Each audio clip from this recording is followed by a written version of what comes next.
We see the struggle between Trump and Biden in the United States of America. We see the rivalry in the UK, in China. In this fight, in reality, boils down to one single question: is it worth continuing the Bretton Woods model, which is still universal for the world today? The weakness of the Bretton Woods system is that it was originally built on the scheme of expanding markets controlled by the dollar. That is, the system of division of labor included new markets through the expansion of the dollar turnover. Today, this scheme no longer works. In the 30s of the last century, the Franklin Roosevelt administration conducted a series of socio-economic programs in the United States.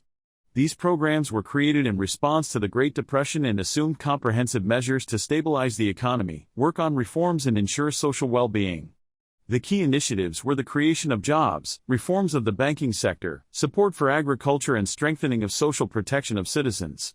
However, many aspects of economic policy introduced by Roosevelt were later revised by the Clinton administration, and after the collapse of the USSR, the crisis in the dollar zone began to develop even more.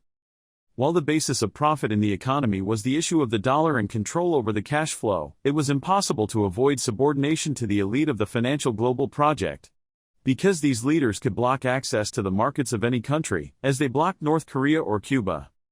The beneficiaries of the Bretton Woods system could block the possibility of trade and development for an entrepreneur, and he went bankrupt. Including through the company and the press. For money, many journalists will write anything. As a result, banks stopped lending, because their reputation was at stake, and a situation began to develop in which not everyone gets money. Bankers began to give money to each other, only to their own. The question arose in society: what is it? Our natural resources are shared, but for some reason the bankers have the money. We need to change this situation.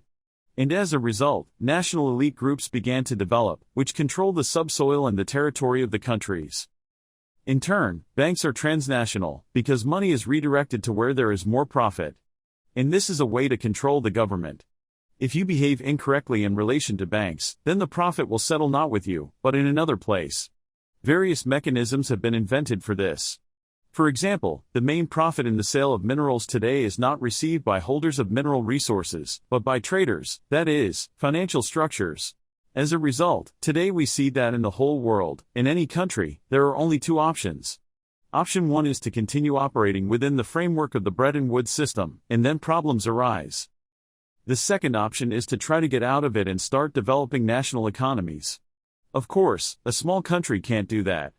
In the old days, she was immediately excluded from the world system of division of labor, and she fell into total poverty. Like Cuba and North Korea. Now such an attempt is being made with Russia. If a large country has some functionality within the global division of labor, it can blackmail the world with this functionality. A typical example is Taiwan with its microchip factory and China with its rare earth elements. Theoretically, microchips can be made all over the world. Practically, we see that in Arizona, where such a factory is being built, it is not so easy to make it, because they have forgotten how to build large projects. There are no power engineers, water supply engineers, sanitation engineers, air purification engineers, and so on. That is, they certainly are, but they need to be collected from all over the country.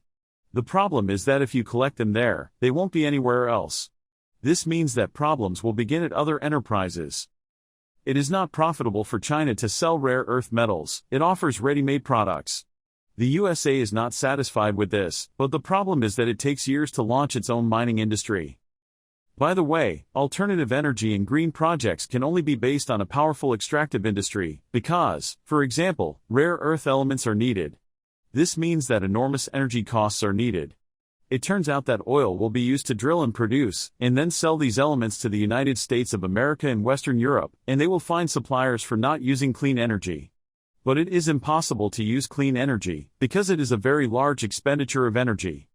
This is the situation in all major countries of the world that, in cooperation with other countries, are trying to restore the production circuit for basic consumer goods.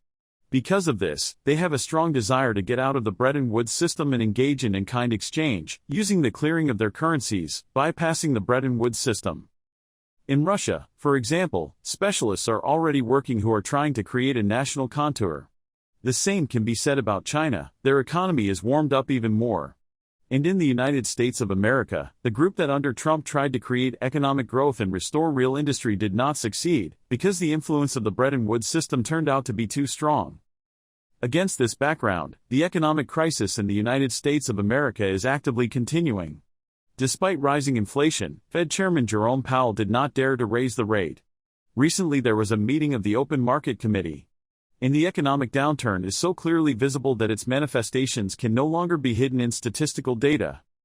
That is, we can say for sure that the rejection of the Bretton Woods model is the first step towards sustainable economic growth. But then you need to look for professionals who are nationally oriented and want economic growth.